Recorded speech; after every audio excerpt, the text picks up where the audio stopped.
Hey everybody, happy Friday to you. Welcome to another edition of This Week in Clean Tech, a roundup of this week's biggest stories that you need to know about in climate and clean energy in around 15 minutes or so. Today is Friday, April 25th, 2025. My name is Paul Gerke, a factor of this, joined as always by Tigercomm Cleantech commentator Mike Casey. We've got a guest on the horn, Casey Crownhart from MIT Tech Review will be joining us shortly. MIT, Mike, those are some smart folks. Yeah, absolutely. It's the best community college in America. Darn it, that's one of the first times that you really got me good, because it's not a community college, guys. It's actually it's an academic institution of higher learning. No offense to the community college attendees listening. They do Legos, they do Lincoln Logs, they do complicated stuff there, man. Hey, bro, that's the kind of stuff we need right now. Engineering, contracting. That is what this nation needs. All right. Well, greetings from Nashville, Mr. Gerke, where I'm talking community engagement practices at the National Grid Renewables Executive Partner Summit. Is that fancy sounding or what? Yeah, I can see Broadway right behind you, I think, in your shot there. All right. Was it me or was it super hard to pick stories this week? I mean, I think we could have discussed 20, but that would have required you and I to do a drinking game with shots of energy drink for the last 3 hours to pull that off. So yeah, I'm gonna stick with our 5 today. I'm already really tired as it is, man. But you're right about the content overload. I feel like we turned some pretty cool stuff on Factor this week too, and we barely scratched the surface. After a little bit of a lull and uncertainty, although the uncertainty remains, Mike, there just seems to be a lot of activity right now. And you know what? The people that are sparking that activity are the folks who listen to the show. So as always, we want to do a quick plug for you guys. Thank you for listening. I hope you're getting something out of these episodes, at least a laugh, if nothing else. Remember, if you want to be a part of the show, you can just nominate the stories you want to hear. Email them to me, paul.gerke@clarionevents.com. I check my email every now and again. All right, Mike, let's get to it. First story we're talking about this week. Our first story is by two This Week in Clean Tech guests, Mark Chediak and Jennifer DeLuey. At Bloomberg titled, U.S. imposes tariffs up to 3,521% on Asian solar imports. End quote. That is not a typo. Feels like a made-up number. Hey, domestic solar manufacturers rejoice. The Hellions of the world, the folks up in First Solar, they're all going nuts right now, I'm sure. Anyway, U.S. imposing tariffs, if you didn't catch it this week, some ungodly numbers in Southeast Asian companies that supply solar panels to the U.S., up to that 3,500% some figure. These tariffs, if you haven't been following them, I believe they're the third bit of action in this long sequence, Mike, in a year-long investigation. There was an alliance of American solar manufacturers like First Solar, Hanwha Q-Cells, that's developing their plant down in Georgia, that all came together on this and basically alleged that the market was flooded with below-cost solar equipment that made the U.S. market completely unable to compete by several factors. U.S. renewable developers have relied on cheap foreign supplies. I know a lot have been stockpiling these panels, Mike, to get them as cheap as they can before new tariffs take effect or before they can't get them at all anymore. The targeted imports accounting for 77% of U.S. solar module imports in 2024. That is nothing to sneeze at here, Mike. Stock prices for JA Solar, Jinko, and Trina all down. But First Solar shares rose 7.2%. It was like a 12% one of the days this week, I think, alone. Yep.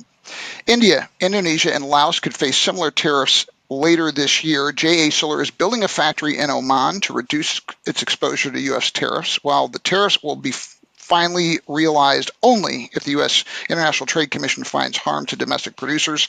I must tell you, I don't think this exorbitant tariff amount is an accident, Mr. Gerke, but just because you're paranoid doesn't mean they're not out to get you.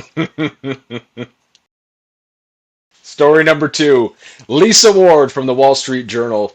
The heat coming out of your car's tailpipe? Some can be turned into electricity, Lisa alleges. Explain it to me, Mike. Well, I'll just explain her story. How's that? Rather than try to go far past my expertise. Regular car engines, they waste a lot of energy as heat, mostly through exhaust. So scientists have now made huge improvements on a device that turns exhaust heat from vehicles into electricity, helping lower fuel use and carbon pollution. It's called the thermoelectric generator. It fits into a vehicle's tailpipe and works without changing how the car operates. So on one side of the device, it touches the hot exhaust. On the other side is cooled by outside air. Because one side is hot and the other is cool, it creates electricity, kind of like how a battery works with a difference in energy. I think this is so cool, Paul. Yeah, or kind of like how I'm hot and you're cool. You know, like it's that same synergy that makes This Week in Cleantech really jive. Um, the prototype, by the way, converts about 15% of waste heat into electricity. That doesn't sound like a lot, but it's a lot better than older thermoelectric iterations that converted somewhere in the 6 to 8% range. The prototype made 40 watts of power in lab tests. That's enough to charge a phone or run lights, or enough to bring Apollo 13 back, if I remember correctly, from watching that movie once or twice growing up. Also doesn't need coolant or water like older iterations, making it lighter and better for flying vehicles. Models show it could power up to a quarter of a vehicle's battery, especially at high altitudes. Some promise there, if nothing else, Mike. Story number 3. Before we get to third number Yeah, story, or number 3 story, sir, I just want to say I know you feel behind because I keep pulling all these fans over to the show and you don't. yeah. But declaring yourself as hot on the show Are without a you the feature hot that one? no, I'm I'm not the cool. cool one. I'm cool. There's No, no. I think cool is a term, is a descriptor that flatters unanimously. Hot could be seen as a little bit sweet on yourself. I'm just saying. All right. So, but our third story is Nicolas Rivero, the Washington Post. Scientists say they can calculate the cost of oil giants' role in global warming. Paul we're Gerke. totally off the rails now. It's about time we get to a fossil fuel stories to get us both pissed off and back to center. Two scientists made a model that estimates how much damage each oil company's pollution caused. Oh boy, I don't want to see that. From 91 to 2020, so what is that, about 30 years? Pollution from 111 fossil fuel companies caused $28 trillion in damage from extreme heat. We're making numbers up. Just whatever number you come up with, that's probably an underestimation, which pains me to say. Big oil companies like Exxon Mobil, Chevron, BP, Saudi Aramco, they could be held accountable if courts use this data. The model shows that each company's share of global warming and the economic losses related to it. Staggering data, Mike. What were your takeaways here?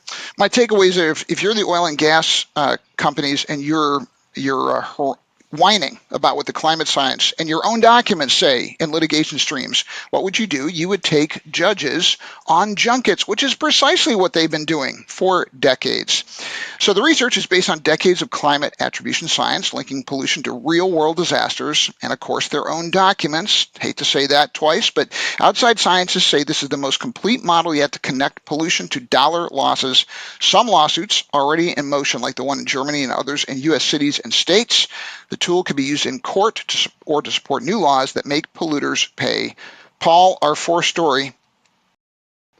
Story number 4, Kyle Stock from Bloomberg. As Tesla falters, these new EVs are picking up the pace. Mike, I know the EV market's taking off in China, but we're talking back here stateside. Yeah.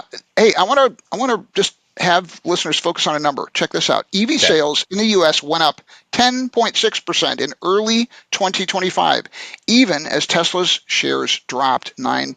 Their Tesla's sales sales dropped 9%. 9%. Yeah. And the share of the EV market fell by almost two-thirds to under half in in just 2 years. So buyers are switching to newer EV models from brands like Cadillac and Porsche, BMW, and Polestar. And some buyers are avoiding Tesla because of the negative feelings about Elon Musk. Others just want the latest EV style and tech, which is not always a Tesla. Paul? Yeah, I think Tesla has now entered a territory where, even politically aside, there has been enough. I don't know. I'm not trying to get sued. Let's just say incidents involving Teslas that would probably make a lot of American consumers consider brands that they're domestically more comfortable and familiar with, particularly given the temperature of the political climate. Was that a good diplomatic statement? Did that feel like I touched all the right buttons? I think you could go to start negotiating OPEC's next price negotiation. Thank you. I That's what I think. appreciate that. So here's more quick facts, Mike, before we wrap this one up. EVs, they're getting cheaper. You know this. GM trying to unveil their Chevy Bolt at around 30K. which I think is a much more approachable price point than I think a Very lot of much. people are used to seeing. Some people say the new EVs feel better than Teslas. Teslas, if you've ever been in one, have a very particular feel, and they are often very not akin to what gas drivers are used to. And I think that this is maybe a more natural segue. Plus, there's the tariffs on Chinese batteries, which we don't even know how high they're going to get, 70% more. That's going to make EVs expensiver, more harder to get. I might as well screw up both ends of it if I'm going to screw up one end. Cars built in Mexico and Canada, like Ford's Mach-E and the Chevy Equinox EV, also facing some trade war risks of their own. Let's not forget about that. And Tesla does make its cars in the U.S., so those are safer from tariffs. But I think that there's this invariable variable plus some stronger competition that makes this a much more interesting race, Mike Casey, than it once was. Yes, I think the big takeaway is, despite what the haters want to say, EVs continue to grow. So I Yeah, think and that's the big takeaway. we do this show for the haters.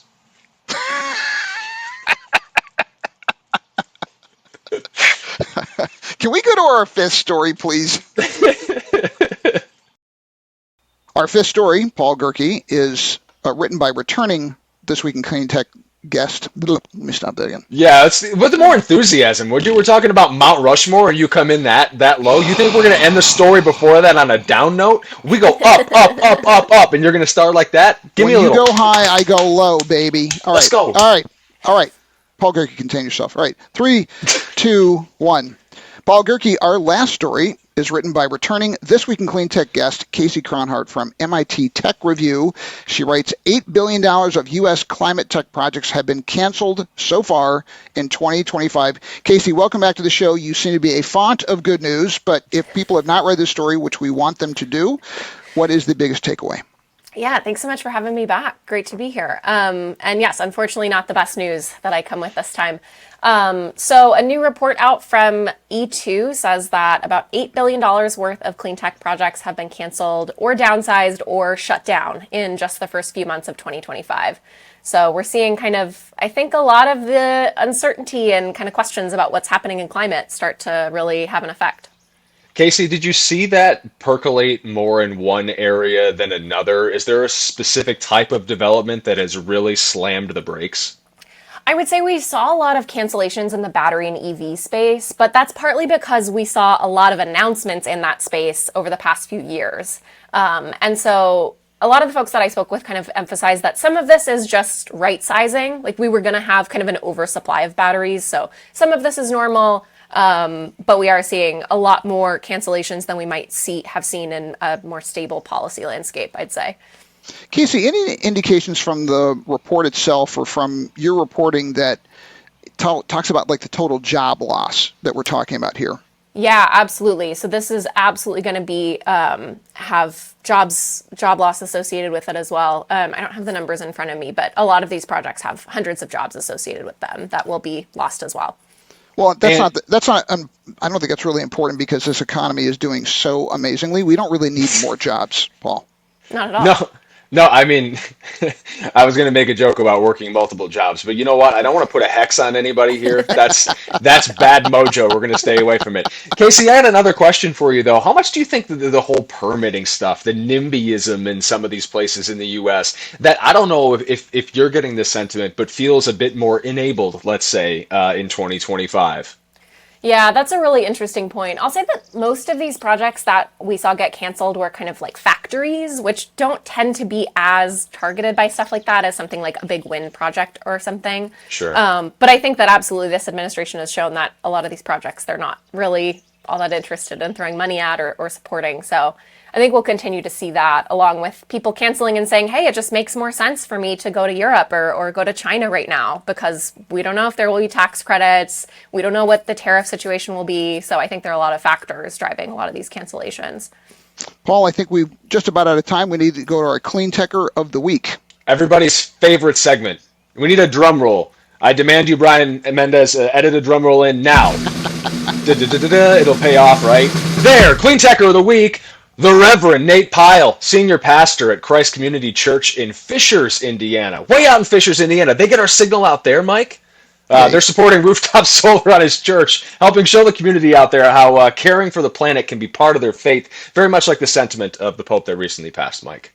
I totally love that story, and I think the Reverend's doing awesome work. All right, so we want to thank our wonderful producer, Brian Mendez, snare drum roll or not, plus Claire Quirin and Alex Peterson for helping gather these stories. I mean, if he doesn't find the drum roll thing, I mean, I'm going to know because I'm going to watch, and there's going to be hell to pay. That's all I've got for you. Thanks to Casey Crownhart for sticking around and wearing a smile as Mike and I just joke at the end of the show. Thank you for watching or listening to This Week in Clean Tech. If you can, subscribe, leave some feedback, share your story suggestions if you'd like. You can read all the articles we discussed this week by clicking on the links in the episode description in the article if you're watching this on Factor This.